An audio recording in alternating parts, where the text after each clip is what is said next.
Smartech en direct du Mondial de l'Auto, c'est parti. Alors on va recevoir dans cette édition spéciale Arnaud Benoli qui est le directeur monde marketing chez Renault et Olivier Dayance, le directeur design qui va nous parler de l'expérience utilisateur à bord des véhicules Renault.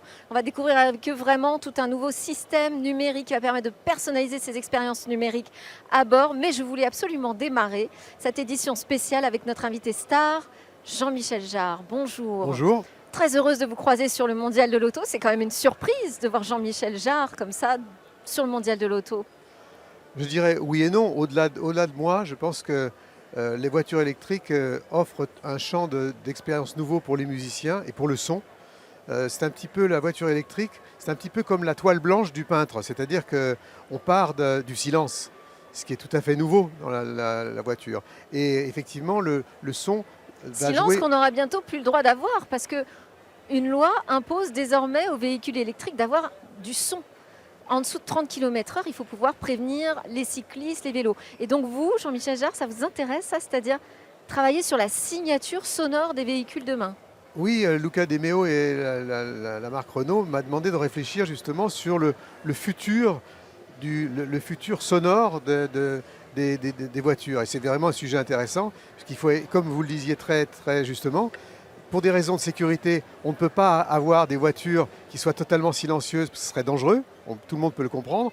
En même temps, il ne faut pas rajouter de la pollution sonore existante des villes. Donc il y a un sujet, et en même temps, il ne faut pas non plus tomber dans la caricature du vaisseau spatial et des sons de Star Wars, pour arriver à ce que le son de la voiture puisse avoir quand même un côté organique, pas anxiogène, et en même temps qui soit, qui est en même temps, je dirais, une manière inclusive ou une manière en fait bienveillante de s'adresser aux utilisateurs. Et puis c'est une identité, c'est-à-dire ça devient aussi une marque de fabrique de chaque constructeur. On devrait pouvoir demain reconnaître quand on entend passer une voiture Renault, grâce à vos travaux, j'imagine, Jean-Michel Jarre. Qu'est-ce qu'il y a d'autre comme... parce que le champ du son dans la voiture, c'est assez vaste, hein. Donc il y a le bruit qu'elle va faire dans la rue, à l'extérieur. Et puis il y a aussi tout l'univers musical du passager, enfin du conducteur, des passagers, toute cette sono. Et comment vous allez le repenser? Parce que là, on est devant la Scénic Vision, le concept car. Ça, c'est votre nouveau jouet, donc? Oui, exactement. C'est exactement. C'est pas exactement le mien. En fait, ça sera peut-être le vôtre bientôt. J'espère. Et en fait, l'idée, c'est au-delà du son extérieur qu'on vient d'évoquer, il y a aussi les sons qui font partie de l'intérieur du cockpit, je dirais, de l'habitacle. Notamment le son de bienvenue, ce qu'on appelle le welcome sound, c'est-à-dire le fait que quand on ouvre la portière, on est accueilli d'une manière qui soit justement sonore. Sans tomber non plus dans le gadget et dans le jeu vidéo. C'est-à-dire qu'il ne faut pas non plus que ça clignote de manière sonore dans tous les sens. Donc arriver à trouver un équilibre pour arriver finalement à ce que la voiture devienne amicale, bienveillante et que éventuellement même les sons puissent être différents, qu'on soit à la campagne, qu'on soit en ville, sur le plan du niveau sonore. Enfin, il y a tout un champ d'expérience qui est intéressant, qui à mon avis va finalement d'une certaine manière humaniser notre relation à l'automobile. Il y a des sons dans l'histoire de la tech qui sont assez symboliques. Je pense par exemple quand on allume un Macintosh, on reconnaît un Macintosh par rapport à un PC. Et là, quand on va rentrer donc, dans une voiture d'un constructeur spécifique, on va reconnaître aussi, ça va être un peu familier pour nous. C'est tous ces sons qui sont des notifications, les nouvelles notifications finalement que vont émettre les voitures. Mais pour la partie hi-fi, quand je veux écouter ma musique, comment vous avez repensé le système sonore? Alors c'est un sujet... Quand on va vouloir écouter Oxygène de Jean-Michel Jarre, voilà, alors par exemple. c'est un sujet qui me passionne bien entendu en tant que musicien.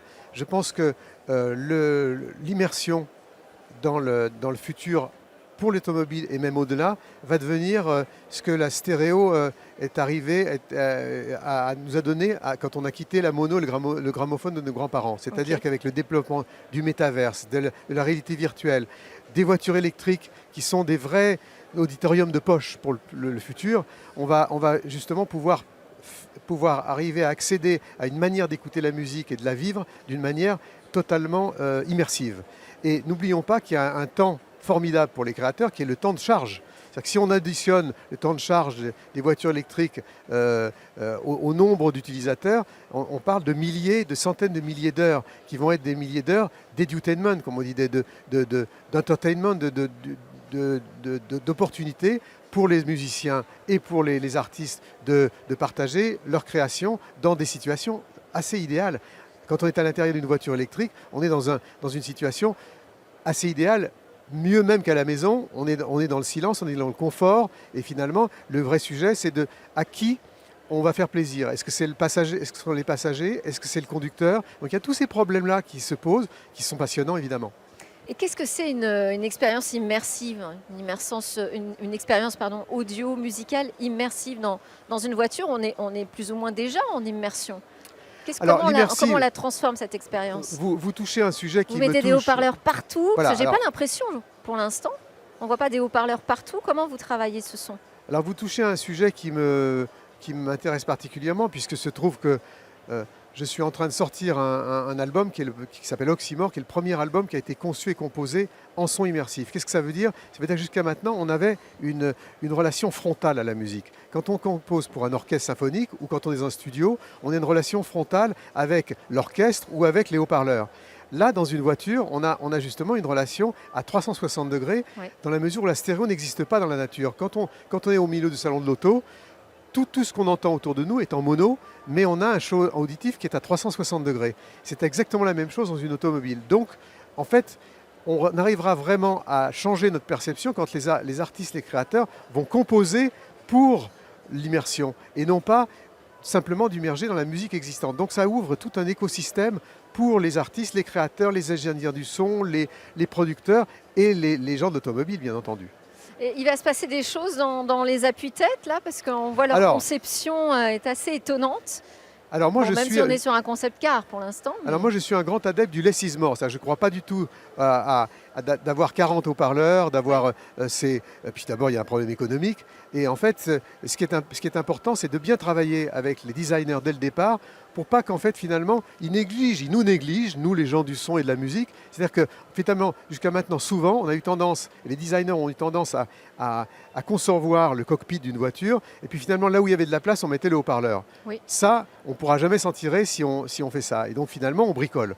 Le vœu de Renault pour le futur, justement, et c'est ce sur quoi on réfléchit, c'est dès le départ de la conception d'une voiture, de pouvoir placer les sources sonores, les haut-parleurs, et leur nature évidemment, mais leur emplacement surtout, d'une manière assez idéale. Avec ce que vous venez de dire de manière très importante, avec le fait de se dire qu'au fond, on peut avoir une idée augmentée du casque, c'est-à-dire avec des petits haut-parleurs dans les appuis-têtes qui permettent en fait à la fois de pouvoir arriver à ce qu'il n'y ait pas de hiérarchie dans le choix ou de préférence entre la position du passager ou la position du conducteur.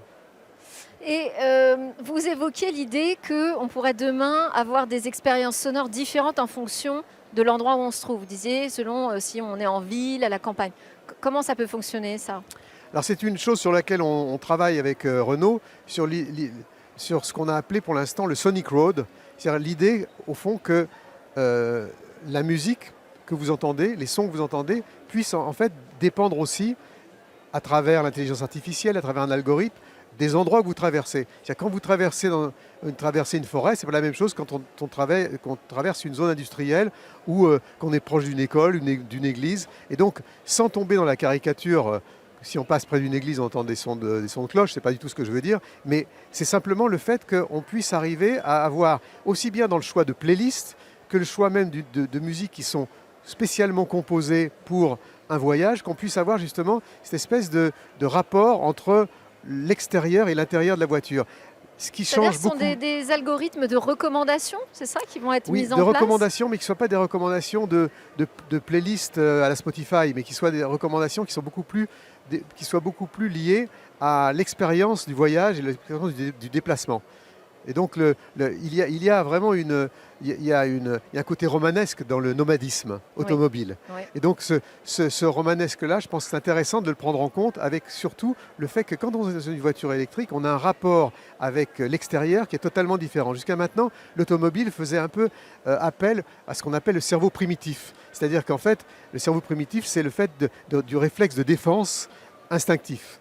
Quand on est dans une voiture, on est d'un seul coup dans une sorte de cocon où d'ailleurs des gens tout à fait calmes et sereins deviennent extrêmement violents à partir du moment où ils sont dans une voiture. La voiture électrique apporte de ce point de vue-là un changement énorme sur le fait qu'on est beaucoup plus ouvert, on est beaucoup plus en connexion avec l'extérieur. Et donc l'idée de pouvoir justement interagir entre ce qu'on entend, ce qu'on voit à l'extérieur et ce que nous vivons à l'intérieur d'un véhicule est quelque chose qui me paraît intéressant. C'est super, ça veut dire que là, vous donnez un nouveau sens au fait d'être connecté avec son environnement. Ce n'est pas juste une connexion Internet. Oui, c'est exactement ça. C'est une connexion sensorielle. Et de montrer aussi que la technologie est aussi... Il va falloir qu'on se sépare sur peut-être un mot, une conclusion, Jean-Michel Jarre. Bien sûr, je pense qu'on pourra survivre au XXIe siècle que si on arrive à établir un lien affectif et un lien harmonieux entre écologie et technologie. Et que les voitures électriques sont une des réponses à ce vœu. Merci beaucoup, c'était Jean-Michel Jarre en direct du Mondial de l'Auto pour cette émission spéciale de Smart Tech. Ça continue, on continue de vous parler de l'expérience à bord.